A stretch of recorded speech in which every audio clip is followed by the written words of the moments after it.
E estamos nós aqui de novo. Acabei de gravar, não faz 2 minutos, limpamos a cozinha e estamos começando outra receita, tá? Eu acabei de gravar o iogurte, a manteiga ghee e o sorvete, o frozen yogurt que eu fiz, tá? Então isso tá em outro vídeo, é só vocês procurarem um pouquinho, vocês vão encontrar aí na nossa fanpage. E agora eu vou fazer um risoto para vocês. Esse risoto, gente, ele é um pouco adaptado e vocês vão entender facilmente por que ele é adaptado, tá? Primeira coisa, a gente vai usar um arroz, obviamente, diferente do arroz convencional. Quem fala que fez um risoto com arroz convencional, não é um risoto. Risoto mesmo, como o italiano entende o risoto, é feito com arroz arbóreo, tá? Que é um grãozinho um pouquinho diferente, ele libera amido, ele deixa mais cremoso o seu arroz. Então eu vou acender aqui. E neste momento, gente, normalmente, num risoto clássico, você teria a entrada da cebola picadinha e do alho para ser refogado. Quando eu usava cebola e alho na minha cozinha, eu colocava primeiro o alho, olhava, o alho dourou, eu jogava a cebola, acalmava aquela fritura do alho para ele não passar do ponto, certo? Mas eu não vou fazer isso. Justamente porque alho e cebola, em primeiro lugar, né, como eu já disse em outros vídeos, né, o alho e a cebola, eles deixam você com a mente muito agitada, dificultam o seu sono, certo? E tem umas consequências que não são legais. Eu vou colocar direto o meu arroz aqui, tá? Ó, não vou lavar ele. Por que eu não vou lavar?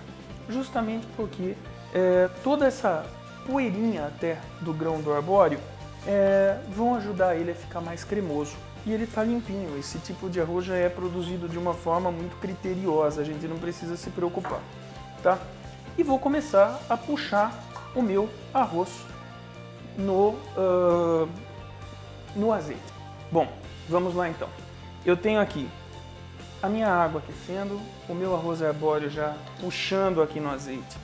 Separei uma porção razoável de rúcula, tá? Bem fresquinha, orgânica, bem legal. Tenho aqui creme de leite fresco, uma porção pequena, certo? Mussarela de búfala e tenho tomate perinha, que é um tomate levemente adocicado. Aqui eu tenho noz moscada, certo? Bom, eu estava explicando para vocês o seguinte. Normalmente, como seria feito o risoto? Você colocaria o alho espremido numa panela, esperaria o alho chegar no ponto em que ele está dourando, soltaria a cebola, certo? E depois do refogado pronto, você adicionaria o arroz. E depois, você ainda colocaria, antes de começar a colocar água, um golinho de vinho branco, um dedinho de vinho branco. Sinceramente, já fiz várias vezes com vinho branco e sem vinho branco, certo?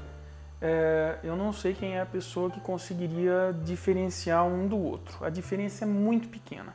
E eu sei que se eu der uma receita que eu peço para vocês que abram uma garrafa de vinho para usar um dedo de vinho, né? Muita gente não vai nem querer fazer a receita. Então vamos ser mais reais, né? Vamos ser um pouquinho mais práticos e um pouquinho mais funcionais, né? Então olha que legal. Eu não vou usar nada disso. Eu estou simplesmente puxando o meu azeite puxando o meu arroz no azeite, tá? E vai ficar bom, hein? Bom, por que eu faço essa troca? Por que eu não uso o alho e a cebola? Eles agitam a gente mentalmente. Para que vocês tenham ideia, todo mundo que pratica meditação corta alho e cebola. Porque senão o fluxo de ideias fica muito maior e você não consegue meditar. Nos templos, na Tailândia, certo? Na China, você nunca vai ter alho e cebola. No Tibete, você não tem alho e cebola, porque atrapalha na meditação, tá? Então, eu opto por essa linha de culinária, mas eu vou procurar sempre estar explicando para vocês como vocês fazem, se vocês quiserem usar o alho e a cebola. Eu vou colocar um temperinho aqui daqui a pouco que faz a função do alho e da cebola para mim de uma forma muito mais prática, tá? E agora a gente começa a colocar a nossa água. Ó, adoro esse barulhinho. Gente, o que deixa um risoto cremoso, muito do resultado que se tem num risoto, é isto aqui, ó. É ficar batendo. Porque a ação mecânica é como, vamos imaginar o seguinte, como é que funciona a máquina de lavar roupa, né? Uma peça de roupa fica friccionando contra a outra e a roupa se lava, não é mais ou menos isso? O que vai acontecer aqui? Um grãozinho de arroz está batendo no outro enquanto eu estou fazendo o movimento, certo? Isso faz com que eles liberem amido, e liberando amido você vai ter um risoto bem papão, certo? Tanto é que não é legal durante esse processo você ter que parar para cortar um queijo, parar para cortar um tomatinho, certo? Porque ele vai deixar de ser batido. Então o que a gente faz? A gente prepara de antemão tudo e agora a gente começa, tá? Eu só vou parar um segundinho para cortar a rúcula quando eu estiver no final do processo, tá? Então agora a gente vai adicionando a água aos poucos.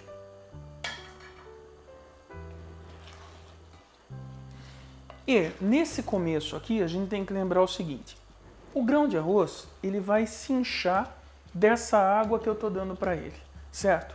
Então se eu temperar essa água, esse tempero vai para dentro do grão de arroz, não deixa para temperar no final. Vamos lá? Ó, esse daqui é o meu alho e a minha cebola. Fazem a função do meu alho e da minha cebola, mas não são alho e cebola. Isso daqui é açafétida, um tempero indiano que é extraído de uma árvore, da resina de uma árvore. E tem um cheiro muito especial, gente. Tem um cheiro muito especial. Faz realmente a função do alho e da cebola. Sem contar que uma dica boa para vocês, né? Alho e cebola é um saco de ficar descascando, não é não? É muito chato, toma um tempo enorme. Aquele refogadinho que é a base da comida brasileira, toma um tempo enorme da gente na cozinha. Então aqui, ó, já coloquei meu alho e a minha cebola. Já tá tudo colocado como açafétida. Eu vou postar no Face para vocês as propriedades da açafétida, as vantagens da açafétida, certo? E inclusive onde vocês podem comprar, porque ela é um pouco difícil de encontrar. Essa daqui é meio chatinha realmente de se encontrar.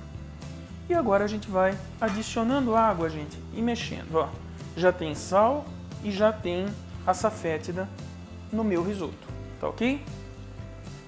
Olha aí, ó, sem preguiça, né?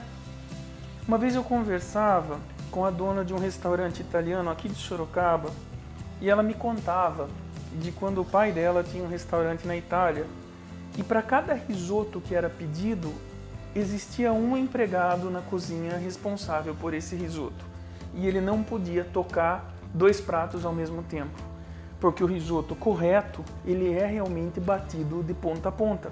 Então se o empregado solta se o cozinheiro vai para outro prato, ele não vai ficar a mesma coisa, tá? E a gente vai soltando água, tomando cuidado para não queimar o nosso arroz, ó. O fundinho da panela. Sempre que você está mexendo, primeiro, use uma colher de madeira ou de bambu e solta qualquer coisa que esteja se fixando no fundo da panela. Procura com a colher assim, ó, para encontrar se tem alguma coisa e vai soltando, tá? E batendo. É um pouquinho trabalhoso, gente, mas resultado final maravilhoso, uma delícia.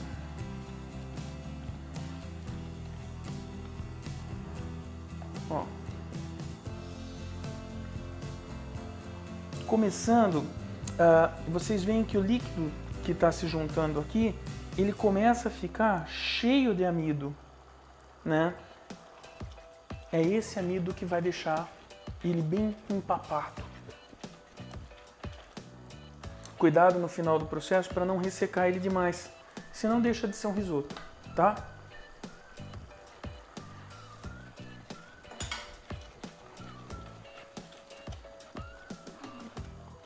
Outra coisa muito importante, na maioria dos risotos, você deve cozinhar os ingredientes.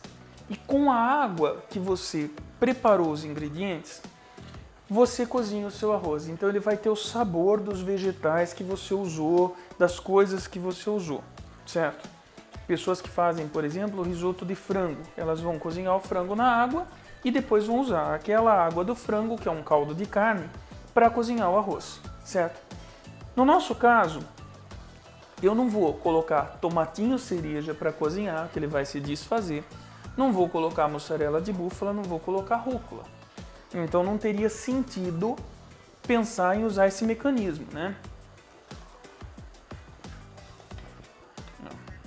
E vamos lá, um pouquinho mais de água, ó.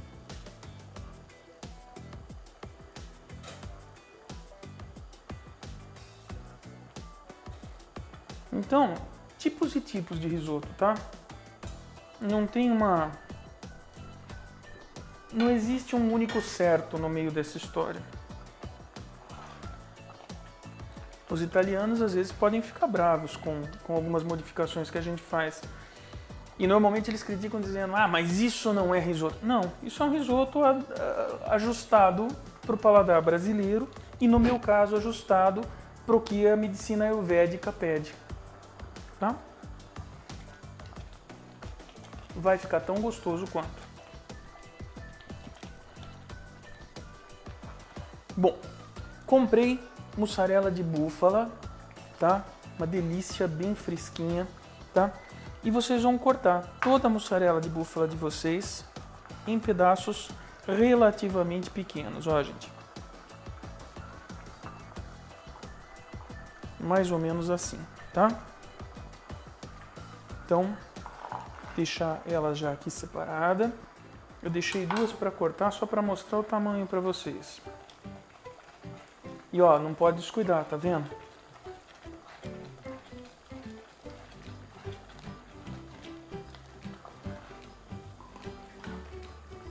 E vamos cortando.